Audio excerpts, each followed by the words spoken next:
Shalom, shalom, shalom, que le nom de Jésus soit béni. Voilà, je veux tout de suite confier ce moment au Seigneur et prier qu'il puisse prendre tout cela dans le creux de tes mains. Dieu trois fois saint, nous te remercions pour ce temps que tu permets. Merci Jésus-Christ parce que l'objectif, c'est qu'une personne soit touchée. L'objectif, c'est que nous parlons de ta part. Merci de permettre, Seigneur, que le message là puisse faire du bien à quelqu'un.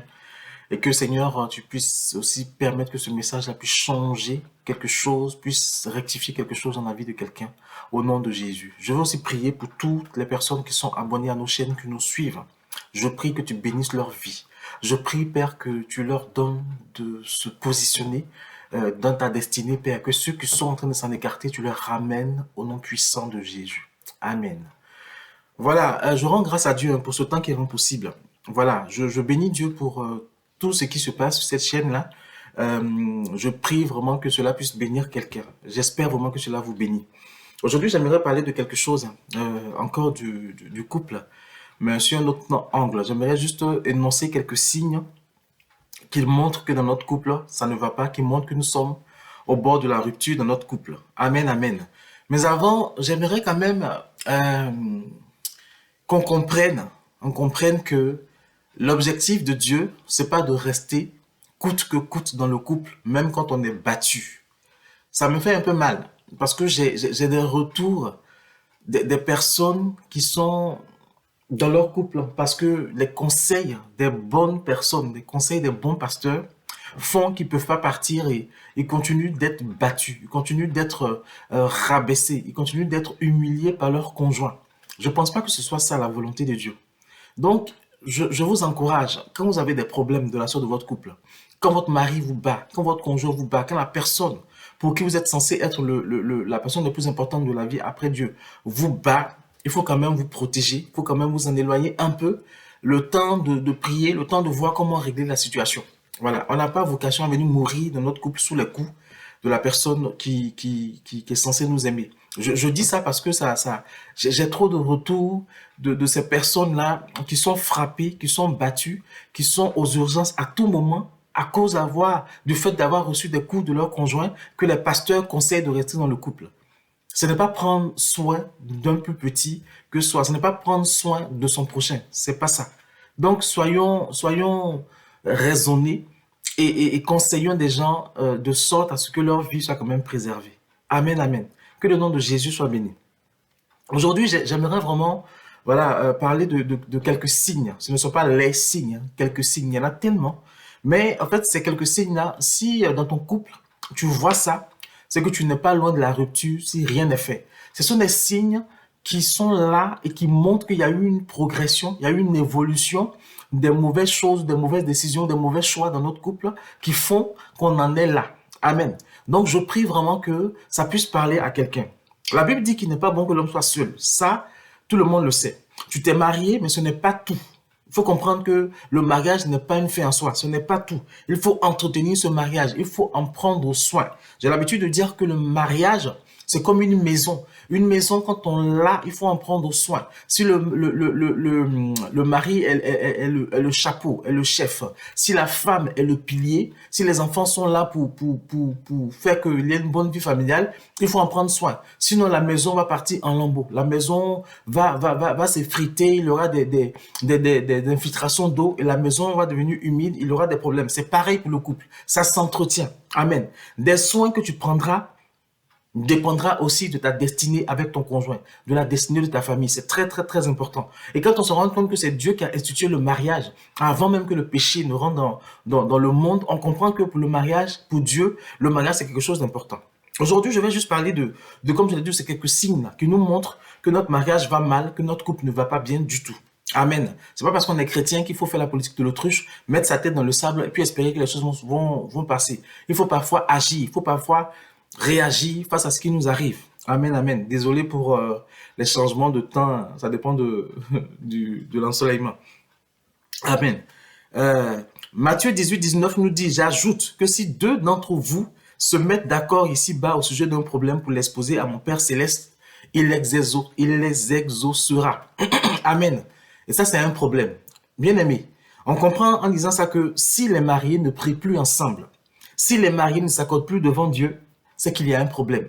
Il y a trop de couples chrétiens qui ne prient plus ensemble, qui ne prennent plus le temps de prier ensemble. C'est la première chose importante dans la vie du couple. Se mettre en accord pour prier. Si vous ne priez plus ensemble, c'est qu'il y a un souci. Il y a des couples qui n'ont jamais prié ensemble. Bien aimé, on est deux chrétiens qui se marient. On ne peut pas être deux chrétiens à se marier et puis chacun va prier de son côté comme ça tous les jours. On ne peut pas se mettre ensemble que pour l'intimité. On ne peut pas se mettre ensemble que pour les voyages. On ne peut pas se mettre ensemble que pour les choses parfois futiles de ce monde.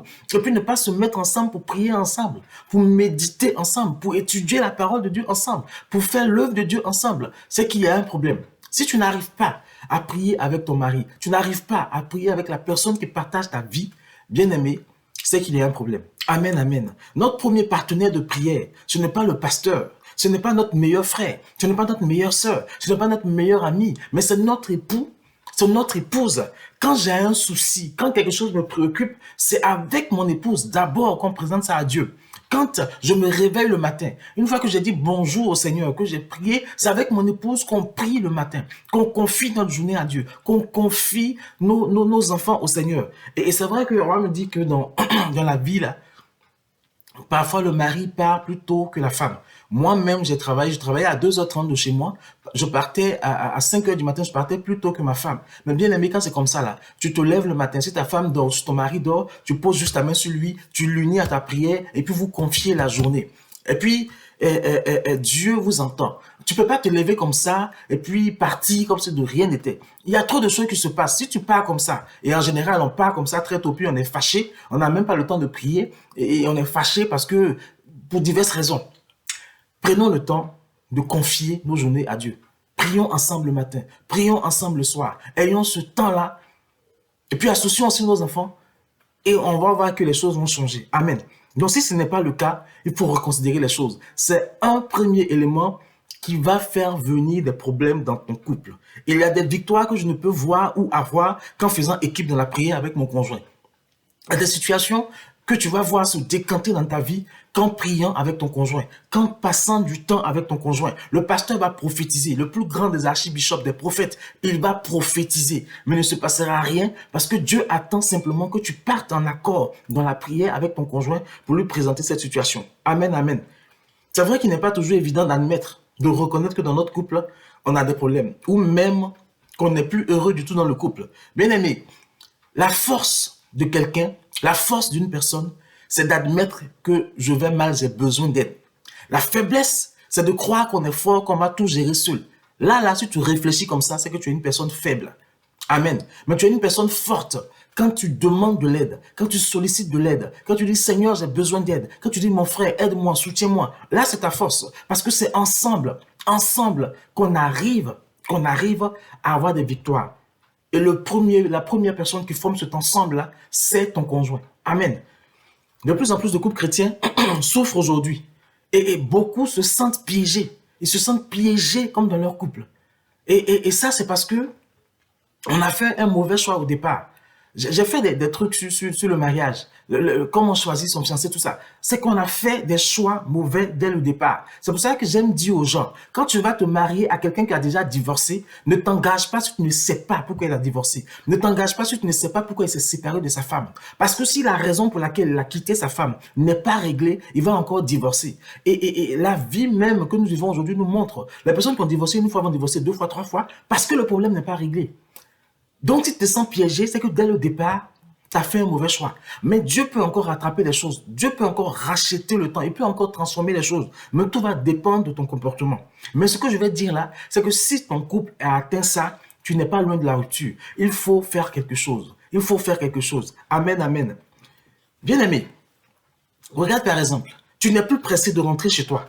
Tu n'as plus envie d'être en présence de ton conjoint. Tu n'as plus envie d'être en présence de la personne qui partage ta vie. C'est qu'il y a un souci. Si tu as atteint cette étape-là, c'est que depuis longtemps, il y a des problèmes que tu as mis sur le tapis, il y a des problèmes que tu as refoulés et que, au fond de toi-même, font qu'aujourd'hui, rien que de parler d'être en présence de ton mari, ça te dérange. Rien que de parler d'être en présence de ta femme, ça te dérange. Il faut faire quelque chose. Et comme je l'ai dit, si la prière manque, si le partage de la parole de Dieu manque, cela ouvre des brèches. Les brèches par lesquelles le diable peut passer pour détruire ton couple. On ne peut pas être un chrétien marié et ne pas avoir de vie de prière avec son couple. Tu peux passer ta vie à l'église. Tu peux prophétiser à l'église. Être le plus grand parleur, la plus grande parleuse en langue de ton église. Mais si dans ton couple, ton mari ou ta femme n'est pas ton partenaire de prière, je vais te choquer, ça ne sert à rien.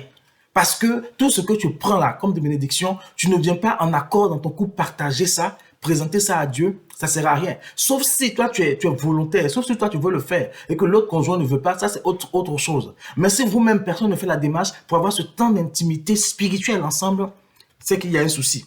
Amen. Si des disputes deviennent chroniques, si cela devient épuisant, c'est-à-dire que chez toi, dès que tu bailles mal, et dès que tu respires pas comme ton mari veut, pas comme ton épouse veut, ça devient un problème, et que ça devient même un gros problème, il y a un souci. C'est que cela fait un moment que la relation que vous vivez va mal. Soit vous l'avez vu, mais vous l'avez laissé faire comme si vous ne l'avez pas vu, soit vous dites que cela va passer, donc on n'a pas pris vraiment le temps de régler. Il faut régler les problèmes.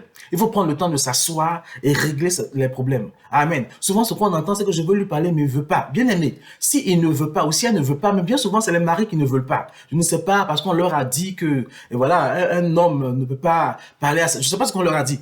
Mais il faut prier, il faut tout faire pour avoir ce temps pour régler les problèmes. Parce que le problème ne va pas se régler comme, excusez-moi l'expression, par enchantement. Il faut agir, il faut prier, mais il faut agir. Amen, amen. Votre intimité sexuelle va mal.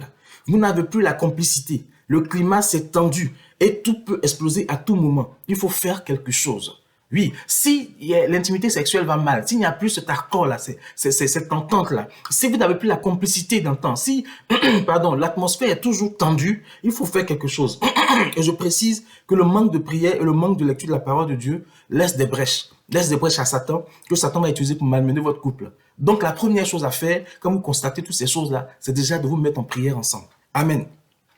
Si la moindre occasion est une situation favorable pour faire des reproches, amen, à l'autre, c'est qu'il y a un souci. Si des reproches reviennent de part et d'autre sans cesse, c'est qu'il y a un souci. Si vous cherchez, vous ne cherchez pas la solution en Jésus, la solution ne viendra pas d'ailleurs. La première personne à qui il faut chercher, c'est en Jésus. Amen, amen.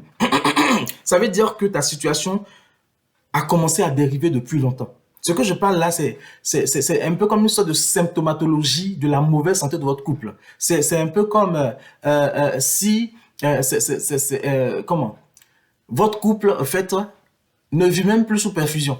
Votre couple est juste en train de pâtir d'une situation qui n'a que trop duré. Votre couple est en train de mourir. Amen, amen. Si vous êtes frustré et malheureux, alors que vous êtes tous les deux des enfants de Dieu, des disciples de Jésus, malgré tous vos efforts, c'est qu'il y a un problème. Si vous êtes animé par la tristesse et la frustration, pensez peut-être à faire intervenir une troisième personne en qui vous avez confiance, pour parler avec vous, pour prier, pour savoir comment régler la situation. Amen, amen. Et puis en tant qu'enfant de Dieu, il ne faut pas avoir peur aussi d'aller voir des thérapeutes de couple. Ça peut aider, bien aimé. Moi-même, je suis en train de certifier, je suis en train de faire une certification pour être psychopraticien, praticien en psychothérapie. Et je suis enfant de Dieu, je suis même serviteur de Dieu. Hein? Donc, si votre couple à un moment donné ne va pas, pensez à aller voir quelqu'un dont la spécialité est de s'occuper des couples, est d'aider les couples. Voilà, il y en a aussi de chrétiens. On va dire que les non-enfants de Dieu, bon, vous n'avez pas confiance. Mais il y en a de chrétiens. Pensez aussi à aller les voir.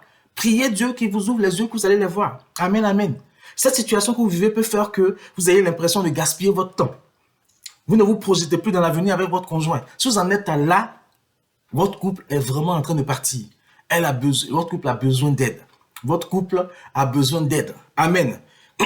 Si dans ton couple, ton seuil de tolérance a bien baissé, et si tout en ton conjoint, tout en ta femme ou tout en ton mari commence à t'énerver, si le moindre faux pas qu'il fait, le moindre manquement ou la moindre erreur de sa part conduit à un gros conflit agressif, si chez vous, si chez lui, tout, vous commencez à voir que le négatif, si chez ton mari, tu ne trouves plus rien de positif, si chez ta femme, il n'y a plus rien de positif que tu trouves, si tout ce qu'elle fait, tu vois ça en mal, le divorce n'est pas loin. C'est que le divorce n'est pas loin. C'est que votre cas nécessite des soins intensifs et spirituels et de médiation et de prière. Vous avez besoin de soins. C'est que votre couple là va se casser si rien n'est fait. Amen. Vous avez même commencé à oublier qu'un jour, vous avez été, entre guillemets, séduit, vous avez été admiratif, vous avez été amoureux, vous avez aimé ce monsieur, vous avez aimé cette femme. Et la situation est telle que tu n'es bien que quand il n'est pas là ou quand elle n'est pas là. Et sans t'en rendre compte, de façon machinale ou de façon, tu t'en rends même pas compte, tu choisis systématiquement une soirée ou un moment où il ne sera pas là. Tu te sens mieux avec tes amis, tu te sens mieux avec les frères et sœurs, tu te sens mieux avec d'autres personnes que ton mari. Tu évites même autant que possible, mais tu ne t'en rends même pas compte d'être en tête à tête avec lui parce que tu ne sais plus quoi faire avec lui. Et dans l'intimité, ça te coûte, mais c'est pas que ça te coûte du genre, tu le fais pour ton mari ou tu le fais pour ta femme. Excusez-moi l'expression, tu es même dégoûté quand tu es en intimité avec lui. Tu es complètement dégoûté. Il y a un problème. Il y a vraiment un problème. C'est que là, si rien n'est fait, tu vas te séparer. Je rappelle que les raisons pour lesquelles Dieu accepte le divorce, c'est la mort, c'est quand tu as épousé quelqu'un qui n'est pas enfant de Dieu, qui décide de partir, c'est l'infidélité, et dans un autre cas, dans les violences conjugales qui peuvent te tuer. Mais à part ça, là, les autres choses, là, Dieu dit qu'on peut régler. Et Dieu dit que si tu en es arrivé là, c'est que tu as laissé trop de choses. Il faut penser à les régler. Amen, amen. Et dans plusieurs cas, aussi, ce que j'ai dit là, ça c'est quand on voit de façon visible que ton couple ne va pas. Quand les choses même sont palpables. Mais le problème, c'est que le chrétien est hypocrite. Le chrétien est hypocrite. Tout ce qui l'intéresse parfois, c'est être bien perçu, c'est être bien vu. Et dans plusieurs cas, il n'y a pas de cri. Il n'y a pas de conflit ouvert. Mais au fond de nous, on sait que rien ne va plus. On n'a plus d'intimité, on n'a plus cette satisfaction. La distance est tenue secrète. Devant les frères et sœurs, on va faire comme si tout va bien. Quand on reçoit des gens, on va faire comme si tout va bien. Mais une fois qu'ils sont pas là, les conflits reprennent. Ça, là, c'est de l'hypocrisie. Ça s'appelle de l'hypocrisie. Amen. Il faut admettre quand ça va pas. Et il faut que, si un des couples veut laisser croire que rien ne va pas, non. Il faut que, si on est intègre, on est enfant de Dieu là, il faut que les autres personnes qui sont autour de nous aussi sachent que ça va pas, qu'on a tout fait, ça va pas, pour qu'ils puissent nous aider. Bien aimé, si ça ne va pas avec ma femme, pourquoi on va faire semblant pour se mettre ensemble pour recevoir des gens? Ça ne va pas. Ça s'appelle de l'hypocrisie. Donc, il faut être capable de dire, ah, moi, je ne peux pas recevoir ces personnes-là et faire semblant. Donc, on va essayer de régler notre problème. Voilà. Dans certains cas, il y a des cris. Tout le monde sait que ça va pas. Mais dans d'autres cas, c'est plus silencieux. Et le monde entier croit que c'est un bon couple. Et puis, ça ne va pas. Bien aimé. Quand j'étais enfant, ou quand je me suis converti, ou en France, dans toutes les églises où j'ai été, il y avait des couples là, quand tu arrivais chez eux, tu voulais juste te cacher. Mais devant les gens, tout va bien, tout va bien. Il y avait même des pasteurs, quand ils prêchaient, oh là là, tu as l'impression qu'ils voyaient Dieu. Tous les jours, ils voyaient Dieu. Dieu venait descendre, même Dieu dit, mon fils, je t'ai béni. Mais quand tu rentres dans leur couple là, mais oh là là là là, tu te dis, mais Seigneur, qu'est-ce que je fais là? Ça là, ça s'appelle de l'hypocrisie. Il faut penser à régler ces problèmes de couple et ne pas s'intéresser qu'au paraître. Amen, amen. Que le nom de Jésus soit béni. Donc, en apparence, on a une vie de famille qui va bien, satisfaisante, mais on sait qu'au fond, rien ne va plus. Quand on voit dehors, les gens nous envient. Oh, ceux-là, c'est un bon couple. Mais nous-mêmes, on sait au fond que rien ne va pas. Bien aimé, il faut chercher la solution en Jésus. Il faut admettre que quelqu'un d'autre peut venir nous aider. Amen. Et en dehors des enfants, il n'y a plus rien qui nous unit. Amen.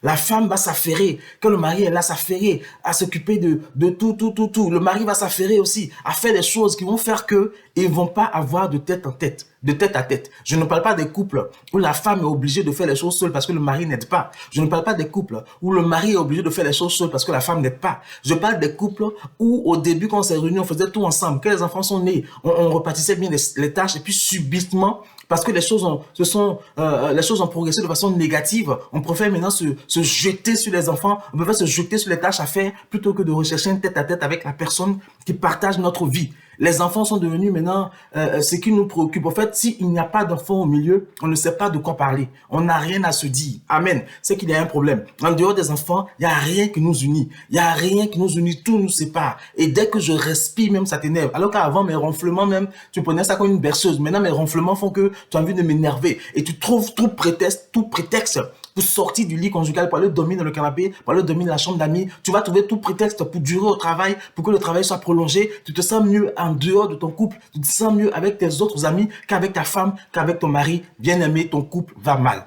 Il faut d'accepter que ton couple va mal. Amen.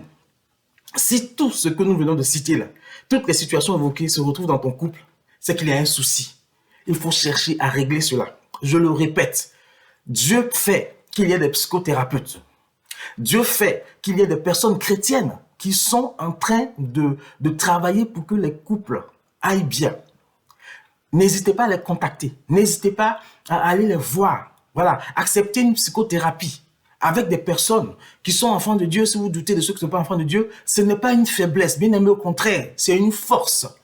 Je suis fort, fort, oui, plus que vainqueur, par le nom de Jésus, mon sauveur. Mais je suis fort aussi parce que Jésus m'inspire pour aller voir quelqu'un pour m'aider. Je suis fort aussi parce que Jésus me conduit pour aller voir quelqu'un pour m'aider parce que mon couple va mal. Mon couple va mal. Bien aimé, il y a des choses que Dieu veut faire dans ta vie parce que tu t'es marié, parce que tu t'es mis avec la personne qu'il a choisie pour toi. Et c'est ensemble qu'il doit te confier ces choses-là. Si ton couple va mal, ça ne peut pas réussir. Tu n'as pas remarqué que tes projets que tu fais n'aboutissent pas. Tu n'en parles pas à ta femme, elle n'est pas au courant. Tu n'en parles pas à ton mari, il n'est pas au courant. Et quand tu te lances, ça n'aboutit pas parce que ton couple va mal. Et ce projet-là, Dieu t'a mis à cœur pour qu'avec ton épouse, vous gérez. Mais comme avec ton épouse, ça ne va pas, comme avec ton épouse, ça ne va pas, mais Dieu ne peut pas continuer de te bénir en ce sens parce que tu ne pourras pas gérer ça seul. Vous avez besoin d'être ensemble. La personne qui va te porter, te soutenir dans ce projet-là, c'est ton épouse, c'est ton époux. C'est pas quelqu'un d'autre. Amen, amen. Il faut admettre que ton couple va mal et que Dieu seul peut te sauver. Il n'y a plus d'accord dans ta famille, dans ton couple. Il n'y a plus d'unité. Là où il n'y a plus d'accord, là où il n'y a plus d'unité, Jésus ne peut pas bénir. Amen. Jésus ne peut pas bénir. Parce que c'est là où il y a l'accord que Dieu bénit. Ah, qu'il est bon pour des frères et des sœurs de demeurer ensemble. Ton mari est ton frère. Ta femme est ta sœur.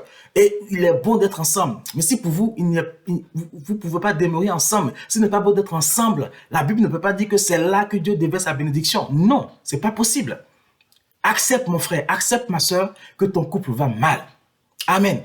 Que le nom de Jésus soit béni. J'espère que le message que je voulais faire passer est passé. Le mariage là, c'est pas une fin en soi. Quand tu rentres dans le mariage, il faut que tu comprennes que l'objectif du diable, c'est déjà de te détruire dans ton mariage. C'est déjà que ton mariage soit un échec. Et si toi-même, tu es un artisan de l'échec de ton mariage, comment on fait? Que le nom de Jésus soit béni. J'espère vraiment que le message là vous a plu. Voilà. Et ça fait un moment que le message est préparé. Ça fait un moment qu'il est prêt.